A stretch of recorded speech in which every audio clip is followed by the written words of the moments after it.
چاہیں کہ ہمارا رب ہم سے کیا چاہتا ہے، ایک لفظ. اس کے لیے میں آپ کو ایک حدیث کی سنا دوں. ایک بدو صحابی حضور کی خدمت میں حاضر ہوتے یہ حدیث ہے. انہوں نے عرض کیا کہ اے اللہ کے رسول، میں زیادہ باتیں نہ سمجھ سکتا ہوں نہ یاد کر سکتا ہوں، مجھے تو بس کوئی ایک بات ایسی بتا دو کہ میں اس کو مضبوطی سے تھام لوں اور میری نجات ہو جائے.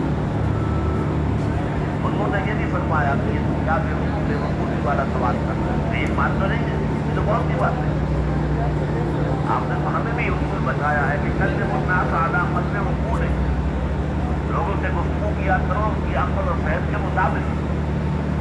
لہٰذا آپ نے جواب دیا قل آمنت باللہ، بات ختم. کہو میں ایمان لایا اللہ پر جب جاؤ. اب یہ کہنا تو آسان ہے میں اللہ پر ایمان لایا، لیکن جب جانا